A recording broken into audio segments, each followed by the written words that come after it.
You can't come to the office and intoxicated. I got drunk off the hour, off the clock.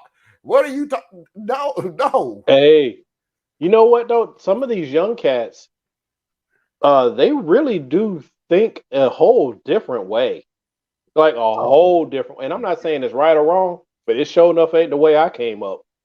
So they really do think that they have all these, like, I don't know if you want to call them rights or whatever consideration they should get just simply for existing. Like, I had a full on conversation with a young guy. I really respect this guy, but we don't see eye to eye, right? I'm that transition phase, he's the young phase, right? And like, I'm trying to explain to him, if you have a job, like our job, where you we work on workload, right? Our job, there's like no one truly assigns you anything. You come in and you just work. There's projects, there's things going on, everything is moving. Whatever you specialize in, you know what you do, you get in there, you make it happen, and you just go. And if you take a 2 hour lunch, nobody's gonna ask you a question. If you work till 8 o'clock at night, nobody's gonna say anything to you. If you come in 15 minutes late, nobody's really gonna say nothing unless you had a meeting that you were supposed to be in, right? And I was trying to have this conversation when I'm like, the job says be here at 8. You supposed to be here at 8. You supposed to be able to work at 8. But this younger generation, and the case he was trying to make, which I can't follow, is more of, no, I'll get here and I'll make sure I get all my work done, and I'll make sure that you don't have any issue with the quality and the timeliness and all of that stuff. But I'll get here when I get here. And I'm like, no, what? you know, like, I, eight. If your job says you start at 8 o'clock, that doesn't mean you show up at 8 o'clock. That means you show up at like 7:55, so that at 8 o'clock you start working when you start getting paid. mm, But that's not how some of these cats see it. They I just think I they think it don't. comes from the old. You remember the good old days of busy work, and I think the younger Well, yeah, generation didn't understand what busy work um, portrayed. When I said how I train people, I say make sure the job gets done. What I'm saying is, if the email comes through, if a person comes in, they ask for a request, get the job done. Just take care of it. That's mhm. your job. Get the job done. Well, what do we do when there's nothing going on? Nothing, because there's nothing going on. Now, how I'm saying it sounds like, oh, they're just hanging around and everything else. Because during my generation, you know what the answer to that question was? If you Grab, can lean, you can clean. grab a rag, grab a broom, grab a mop. Uncle Ra- I literally, I literally had somebody, and they're not in management anymore. Thank goodness. They're not in management anymore. Who literally told somebody, because I'm so happy I have people who trusted me to come to me and tell me stuff because they know I'm not going to throw them under the bus. I literally had somebody who said, well, what do we do if we ain't got nothing to do? Well, do you go around to all the clients and ask them, do you need help with something? No, no, no. No. Are you nuts? No. Oh, okay. So I was just checking to see was that the right? No, no. Well, see, there's a line there. It really depends on what your job is. It It my really does. it does. Because That ain't one of if the. you work, That ain't my yeah, hour. because if you work in a job that is very defined and what your tasks are, and you finished all your tasks, then you finished your task. But see, what's funny to me, and Marlon, this is where you and I we don't match up, right? Nope. What's funny to me is employees have no problem. Some employees have no problem with if I finish all my work and I'm supposed to work an 8-hour shift, right? I finish all my work in 5 hours. Mhm. They see no issue with coasting for the next three, playing on their phone, reading something online. Just they're not causing no problems, but they're just sitting there doing nothing for the company who's paying them for these next 3 hours. And they see nothing wrong with that. But they would be highly offended if the company was like, so we're not really giving you guys enough to do over 8 hours. So we're going to schedule you 5 hours going forward because there's no sense in just having wasted productivity time. Then they would be mad. I thought that story was going to go the other way. We'll give you more tasks. Well, and Well, I I'll mean, there tell you are why. those who would do that, but that's, in the time that we're trying to be more efficient in the business world, they're optimizing things, right? They're looking for an excuse to have a computer do your job. They are just itching for an excuse. So they're not going to give you more work unless you're like retail. If you're retail, see, that's the difference. It depends on what your job is, right? Now, If you're that was customer my service difference. or retail, Yeah, that was. I'll just cut you off. That's the difference between what I said about leaning and cleaning and everything. When it comes to retail and restaurants and things like that, yeah, if you ain't got nothing there's to do, literally always something to do. there's always something to do. Like, you have no excuse. There is always something to do. Office work, that's what I was talking about. Retail Right. And when I was talking workers about and office work, restaurants, no, you can't use that excuse. Sorry, but right. no. But what's jacked up though is like office work. That would be my scenario where I've obviously the job just doesn't require what we budgeted for it. So let's reallocate time. But employers would be mad now because they're only getting 35 hours a week instead of getting 40. And so why should I pay you for work you're not doing? I just don't get that part. I don't even get that part. But then in the retail world, I personally, when I was a manager in retail, I believed in giving just random extra breaks. Like, I know the thing says for every, what is it? For if you work 8 hours, you get a 30-minute lunch and 2 15s, right? And I was the one that you would have that, but I turn around and give you an extra 10 here and an extra 10 there because just relax, decompress, come back, knock it out. But that's not how everybody runs. Most people will run with, hey, since you're done over here, I need you to go over here. So the only time I've had an issue with people being on their phones and things like that is, one, don't get comfortable. And that's also something that I always tell absolutely everybody. Do not get comfortable. We just so happen to work at a job where for an hour you may not have nothing to do. You just don't. And the next 2 hours, you really gonna miss that hour when you didn't have nothing to do, because for the next 2 hours you are ripping and running and everything else. And I always sit there and say, don't complain. Don't complain about this had to be done and that had to be done and everything else, because what you're doing is you're bringing light onto the hour that you didn't have anything to do.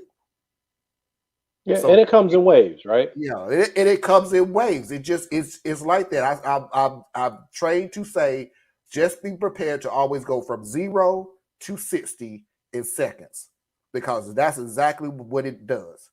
1 minute you ain't doing nothing, you're twiddling your thumbs. The next minute you can't remember the last time you sat down. It is what it is. That's it. Just do it. Get it done and do it. But what about what we were talking about before, where you finish the work faster? Not like you get off at 5 and you finish at 4:30. I'm not talking about that. I get what you're But saying, and I did have an answer to that, because it's very rare. I don't know it. I've never worked it.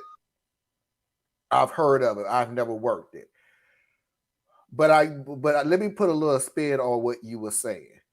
That if you look at people who work in certain jobs and realize that if you add up the things that they have done in an 8-hour shift, Mm-hmm. it adds up to 5 hours of actual work. It's very rare that I know of a job that is 5 hours of straight work and then the last 3 hours there's nothing to be done. I do know that over the stretch of 8 hours, intermittent work between the 8 hours, if you was to add all the stuff up that you did, it adds up to 5 hours. That's why I said it's very hard for me to say when I tell people don't complain about the 2 hours that you working, because you have to realize that 1 hour you didn't have anything to do, you didn't complain. Because after the 2 hours, then you have another hour where you may not have nothing to do. Then you busting your butt for 30 minutes. Then you have a 30 minutes where you ain't got nothing to do, or you go to lunch. Then another hour where you busting your butt. If you add up all the times when you're actually doing work, that may add up to 5 hours. Yeah, I mean, I think in a given day, I mean, all jobs are different, right? Construction, you pretty much work while you're working, right? You working. But in a lot of jobs, especially your professional jobs, you come to work for 8 or 9 hours, you work for like 5. I'm like, It really is. It like that's why I say don't you being on your phone. Stop. If you on your phone, I get it. You're da da da da da. Okay. Da, da, da, da. I have an issue with your, and then somebody come in and you still like, bro, you like serious? you're supposed to be doing this. Like, Yeah. Like you ain't shamed at all? Like at all? come on. Excuse me, can I have some help with? Hold on. That's hilarious. What can I do for you? Bruh. Do you hear those sirens outside? That's for you. Because you're still in the hours. That's for you. But they want to go ahead and grab that book bag. But just come on. But that does entertain me, though. I mean, well, not entertainment. It's just work ethic, moral ethic.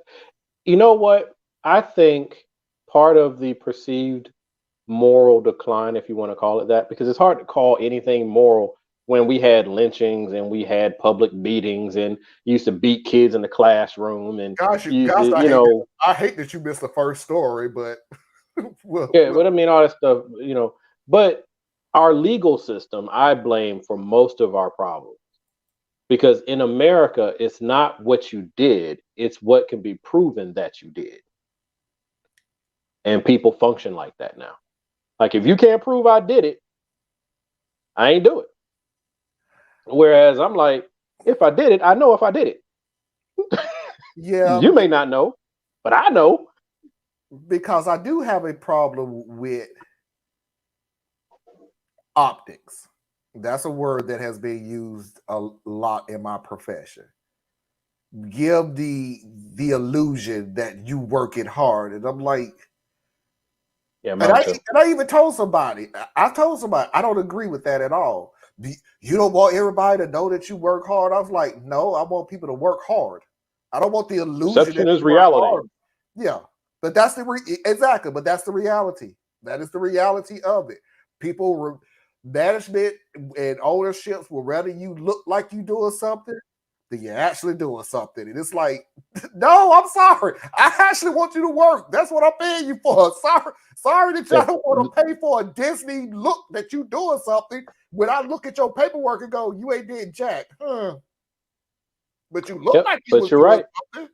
No, I want you to I've received what do you call them? It's not coachings or nothing, but just like advice, friendly advice that, hey Tracy. Hey Tracy, which don't say nothing, Tracy. How was the show? At 1 hour. Did she freeze? Oh, I don't know. No, I didn't hear the question. How was the show? I said, how was the show? Oh, it was really good. Walked out with the role, but hey, that's how I roll. Walked out with the who? A role. I'm going to be in a play. Oh, so this is like for the church or something? No. I want the videotape of it. Oh, congratulations. We're almost up onto the second hour. So Parker wants to know, Anna, what did you feel about it? Anna is going to have the last word before we go into the second hour about the guy. The one who was talking dirty to the interns and the hand around the neck and hugs and ew.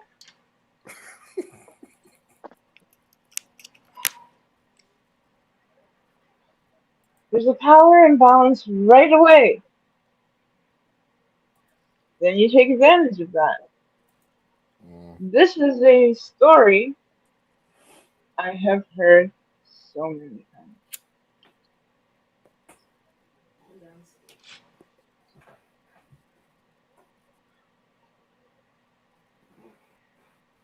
It's still gross.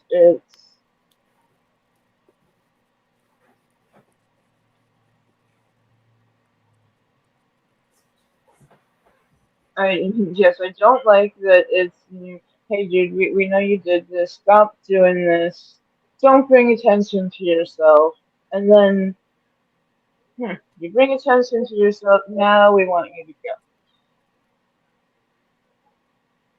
Except I would like there to be a little bit more accountability if somebody whom we elect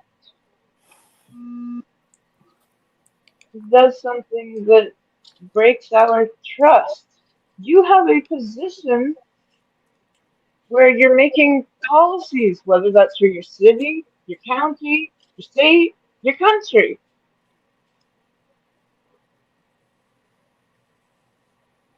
And this, I didn't know that if I did it off of work, place, time, whatever, dude, you are with interns.